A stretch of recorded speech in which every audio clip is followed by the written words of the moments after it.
Okay, welcome back. We're running about 20-minute segments. They're not editable, so you're going to be some glitches. Apologize for that ahead of time. We're on Roman numeral 6 of the PowerPoint, if you have a copy of it there.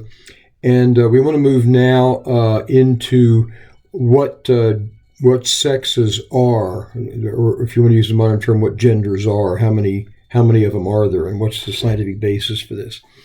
So under Roman numeral 6, you'll see a picture. In fact, under panel 28, the previous panel, there's a picture. I'll just show it to you in case you don't have a PowerPoint. This is a picture of one cell in a human being that was in the process of duplicating itself. And we took a picture of it, killed it, took a picture of the chromosomes, and then we cut them out gradually and separated them and lined them up together so that each of the types of chromosomes that we have are all put together. The ones that are boxed down here on the bottom, the little box of them, are called the sex chromosomes. So for human beings, humans have 46 chromosomes in each of our cells. Other species have different numbers in them. Some have more, some have less. And interestingly enough, you would think that if evolution occurred, the simpler animals would have fewer chromosomes and the human beings would have the most chromosomes, which is not true. Some simple one-celled organism, I think, has more chromosomes than everybody else. At any rate, human beings have 46 chromosomes, and 2 of them determine what sex we are. And you get 23 chromosomes from your mother, 23 chromosomes from your father. That gives the individual 46 chromosomes. 23 plus 23 is 46. And if you magnify still further the sex chromosomes, I have 2 different individuals here. You'll find that this is a female with an X from her mother and also what we call an X chromosome from the father, and they're both basically the same size. And what's odd about the male is that he will get an X chromosome, like the X chromosome from the female. He will get an X chromosome from his mother, and then he'll get this little bitty short thing that matches up with this chromosome here that we call the Y chromosome. He gets this from his father. So males will have a short Y chromosome strip and a long X chromosome strip. And in the adult, the genes which are on these DNA will interact. The 2 crisscross. So what happens is there's a whole bunch of genes down here that do not counteract what you get from your mother. All these that you get from your mother are expressed, and there's no corresponding pair in the Y chromosome for these things. So this is the male with a short Y and a long X, and this is a female XX. So biologically, that is what determines what is a male and a female. It's these 2 chromosomes. We mentioned earlier that when Money did his research, it was Reiner. When Reiner did his research, he had to get, he got, 18 males. And since he doesn't believe that there's such a thing as a male and a female, the question is, how does he know he has males? And the way he knows that he has males is because all these guys had XY chromosomes. That's how he knows they were males, even though he tried to make them females, or he thought they could be made into females. So that's the biological basis for males and females. That's it. That's it right there. Now, what do these chromosomes do? Okay, so if we can determine, again, we're trying to answer the question, how many genders are there? Okay, so the question then is, do we really have a group of people that we call females with a set of different characteristics that separates them from another group of people that have separate visible characteristics that separate them as male? Now, a number of years ago, this would seem like a stupid question because it's quite obvious to us all that we have, males and females are not the same. Now, if you look at the entire spectrum of characteristics, we're pretty much the same. We breathe air, we eat the same amount of food. So we're mostly the same. If you look at IQ, the people in the middle, mostly males and females, are all bunched up in the middle of the IQ thing. There are differences at the top and differences at the bottom, but in the middle, pretty much same kind of intelligence and that sort of thing. So let's look at some of the physical differences between that are caused by hormones between males and females. Again, what we're doing now is we just defined a male and a female based on what we see in the DNA patterns or DNA collections, and now we're going to look at the genders and see if there's real physical differences and real brain differences and things of this nature to define the gender. So let's first look at the physical differences. Now these we know because of puberty. These are caused by hormones where your body begins, when you're born, you don't have this level of hormones, and then when you reach puberty, the ovaries and the testicles begin producing a new chemical into the blood, introduced into the blood that wasn't there when you were a child. These chemicals are called hormones, and they produce what we call the secondary sex characteristics. Back in the 70s, when all this stuff was taking off, there was a lot of pushback against saying that there was not two genders, or that some of the feminists said, no, the differences are purely cultural. In other words, girls are forced to stay home. Girls are forced to do this. That there's really no differences. Again, this seems like just utter nonsense. So I don't know why we have to do this, but there was pushback. They wrote books like Men Are From Mars and Women Are From Venus, and there was a number of books written, very popular books, trying to push back against this idea. Yeah, we clearly have females and we clearly have males, and it was great fun. We'll probably have fun doing this. The differences between the genders. We complain about them and we glory in them at the same time, which is what healthy people do. So in the male, the primary culprit of maleness, physical maleness, is testosterone. It's the main androgen. Androgen is the word we give for male hormones. And so what does it do? Well, it slows the growth of the hair on the scalp. And being kind of thin up here, I used to have more hair. So people are worse off than I am, so I can't complain. So it slows the growth of hair on the scalp. And it increases hair growth elsewhere on the male, including arms, legs, sometimes back, stuff like that. Particularly on the face, the beard is what we've noticed. Vocal cords thicken, larynx, the whole voice box thickens. You can't see mine because of the way my neck is made, but there's an Adam's apple in there, and some people have these beautiful Adam's apples, which I'm jealous of. But vocal cords thicken, the larynx enlarges. The skin of a male is thicker than in a female. Muscle growth and skeletal systems are larger, and the muscles are thicker. We have higher cellular metabolism. So just sitting in a room, if a woman sitting next to me doing exactly the same thing, I'm burning more calories than she does. And that's why men eat more, because we have more calorie burn than females, just sitting in a room. So, for instance, females are recommended 2,000 calories a day, and men are recommended they take 2,500 calories a day. So that's just to give you a number about the differences in calorie burn. We also have more red blood cells. Red blood cells counts are generally higher in males than females, so we actually carry more oxygen through our body. That's per same volume of blood, I believe. The female hormone has the following secondary sex characteristics.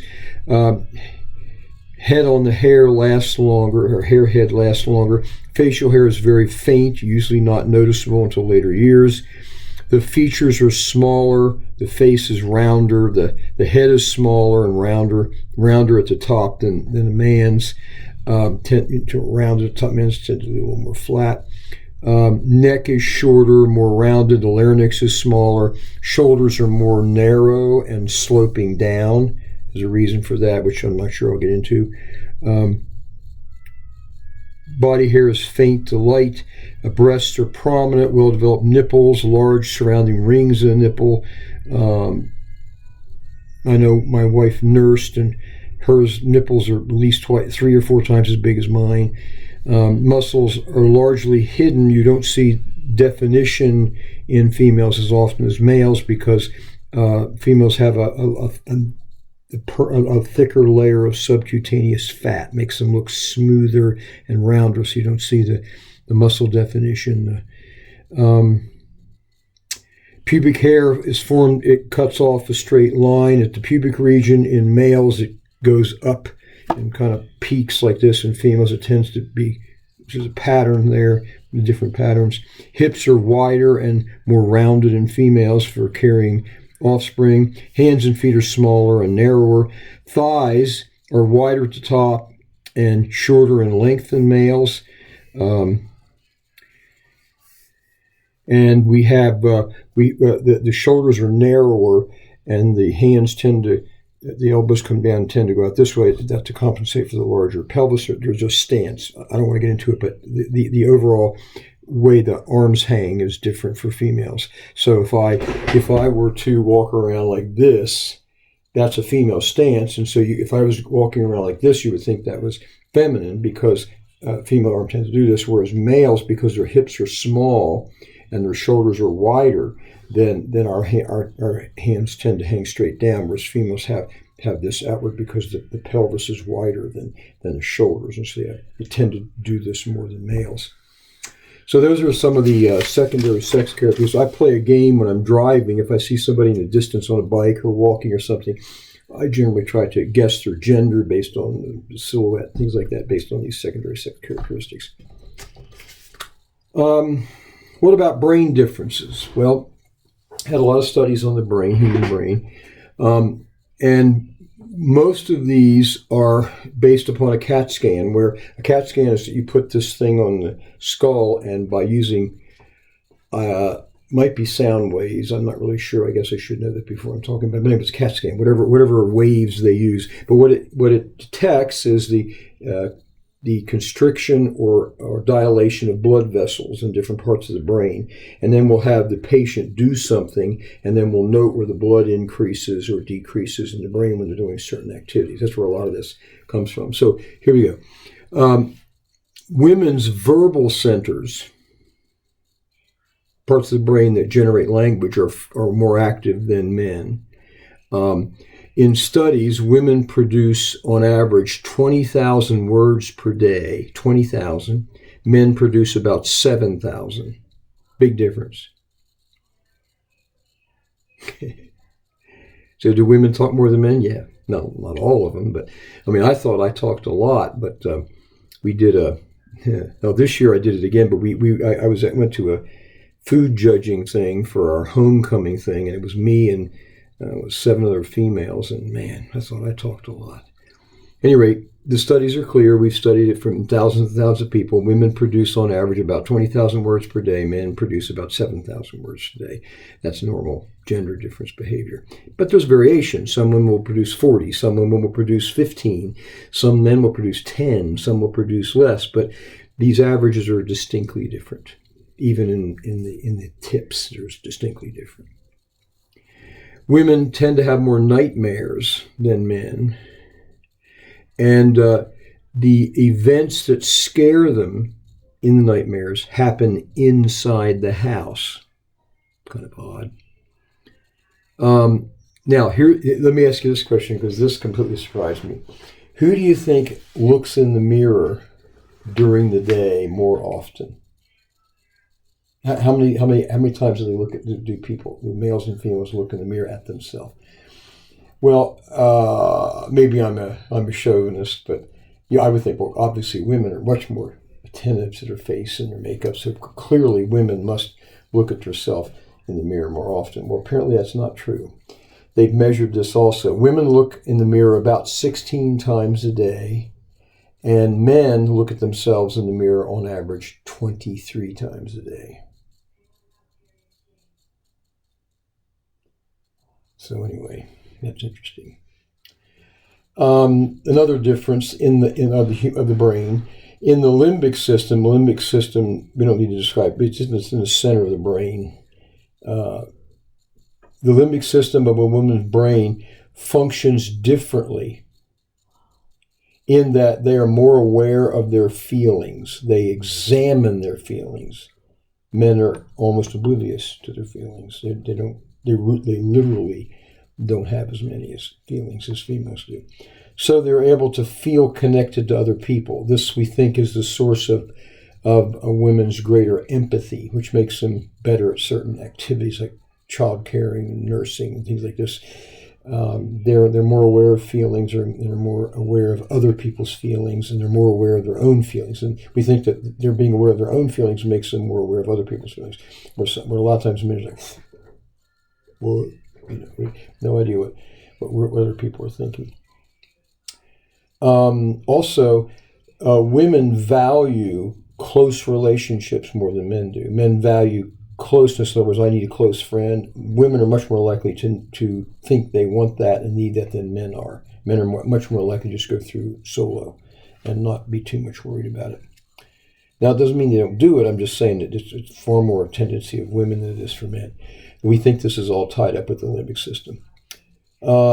This is the explanation for why the dynamics between male group members is so different from female group members. Very, very different dynamic between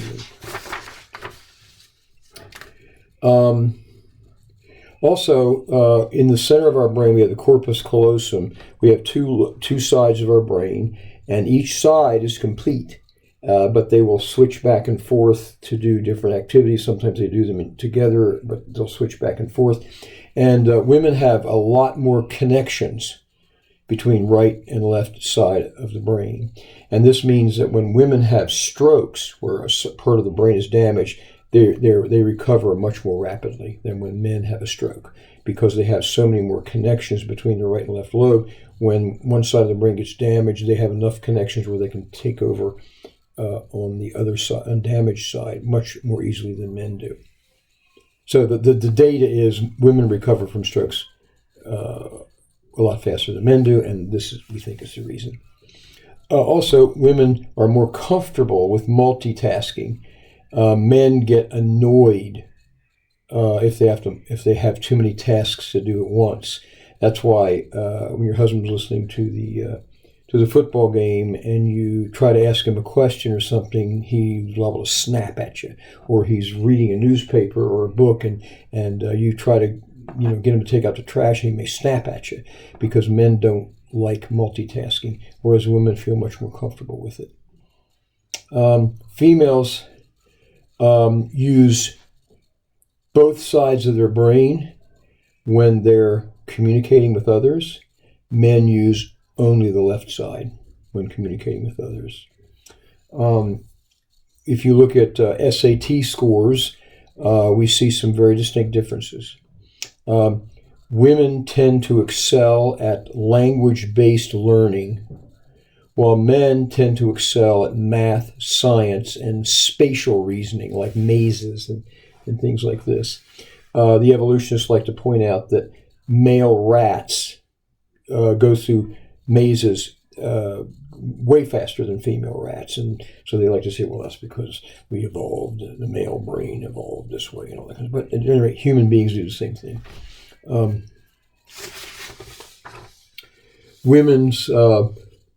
Women's brains operate at a slightly higher temperature than men's brains, and now when we talk about competition, because we have a lot of women's sports and all this kind of stuff now, and they're kind of push women into this.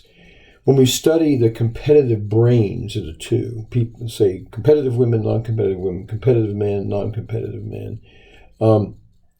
Women compete differently than men. Women compare themselves to friends as well as people passing by on the street.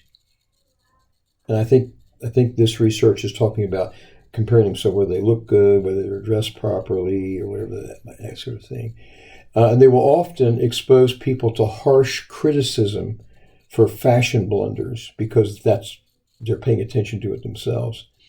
People placed in a room with, this is funny, people placed in a room, and the only thing in the room is a button. And they're told that if they touch the button, they push the button, they'll get shocked. And they leave them there for an extended period of time, and they put men in there and they put women in there, and then the question is who hits the button more frequently, out of curiosity. It's not going to kill you, but it'll hurt. So people placed in a room with nothing but a button that will shock them if they push it. So here's what happened. 25%, 25% of women pushed the button eventually. How many men do you suppose pushed it? Well, it was 67% of the men pushed the button. So way over half of the men pushed the button. Only about 1/4 of the women pushed the button. I like this number because it gives you a nice solid number. There's distinct maleness and there's distinct femaleness. But nobody is 100% over here, 100% over here. You have these males and females, they crisscross over on some of these things. So you have 25% of the women are going to push the button. That's a crossover to typical male behavior. And 67, almost 70% of the males push the button. That's typical male behavior also. But the other men didn't push the button, so that's typical female behavior. So this is very, very typical, just like with the sexual preference thing.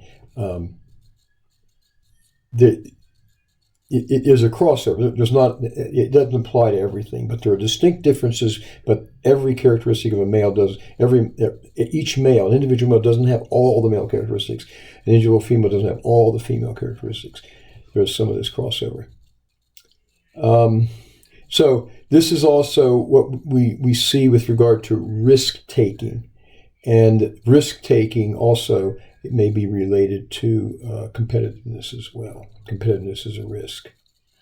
Women, like in Army studies, they found if they leave a group of trainee women to themselves, they tend to arrange themselves, if allowed to organize themselves, they tend to arrange things so there are no clear winners or losers.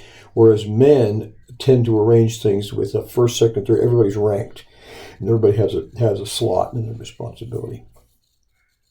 So men are always trying to change their position, and women try to avoid the existence of positions. You see this when you take your kindergartners out to play soccer, and the moms don't want to keep score, just play and have fun. And dad and the boys are keeping score in their head. They don't want to say it out loud because mom will yell at them, but they're keeping score. It's the way our brains work. Women have a larger vocabulary to describe colors. I remember an old Jackie Gleason, if you remember that. Well, most of you listening to this are probably younger than me, but the old Jackie Gleason skit where he took his wife to the pool hall. You know, it's where the dudes hang out, where she decided to go with him. Anyway, and he was mentioning the fact that when you shoot the ball, you say the red ball in the side pocket or whatever, and he's mocking her, the strawberry pink and ball. He's going, yeah, and shaking his big belly and all that. Anyway, that points up this, which people already knew. Females have a lot larger vocabulary to describe colors. And we think that there's a physical, we think that women see colors differently than men do, perhaps maybe even more shades and differences in color. Whether that's due to the eye or whether it's due to the brain's analyzing of the images, we're not sure, but that's typical. 7% of males are colorblind, and only less than half of 1% of females are colorblind. That's related directly to DNA. Males have 25% more testosterone receptors in the visual cortex of the brain where images are processed. Women are better at distinguishing shades of color. Men are better at perceiving brightness changes across a space. They notice slight variations in brightness a lot more than women. Men are better at perceiving brightness change across a space. Women are better able to distinguish between subtle shades of primary colors.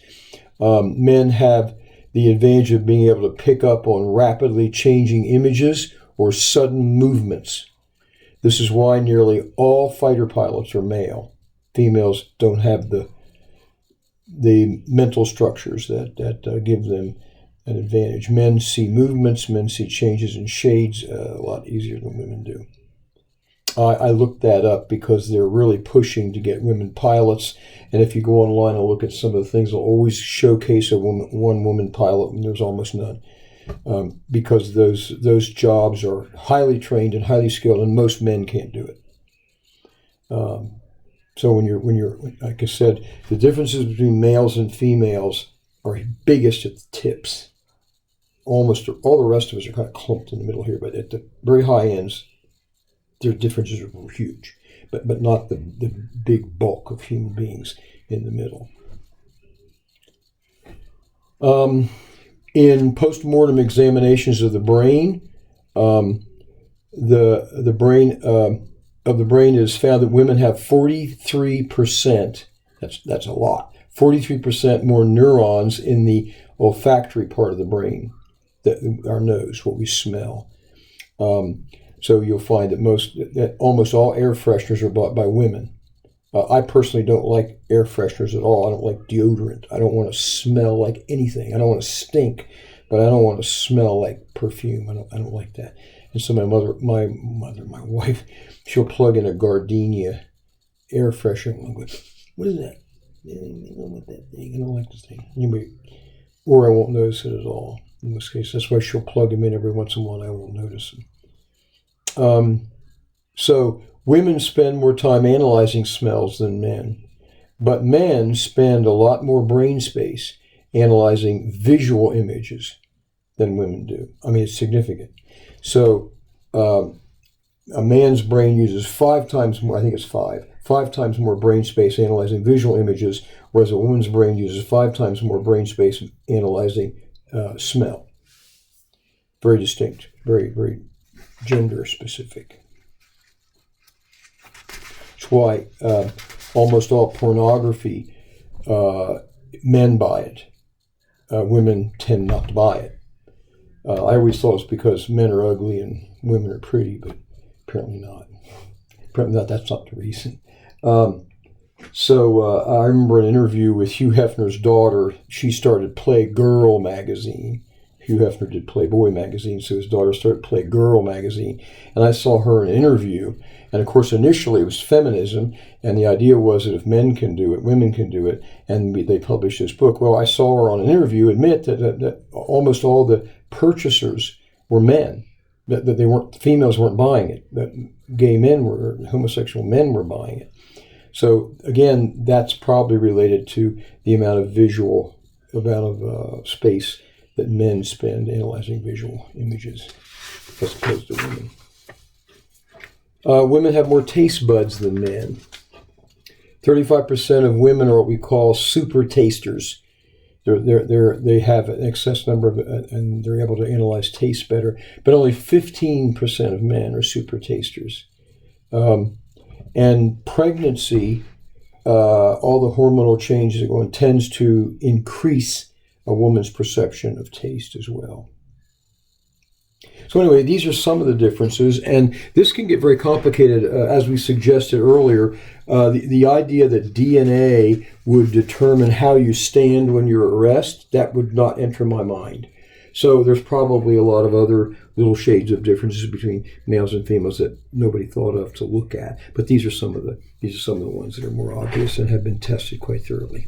All right, we will stop when we return because of time. When we return, we'll talk about transgenders. They do exist, but there's a scientific definition for what they are. So when you return.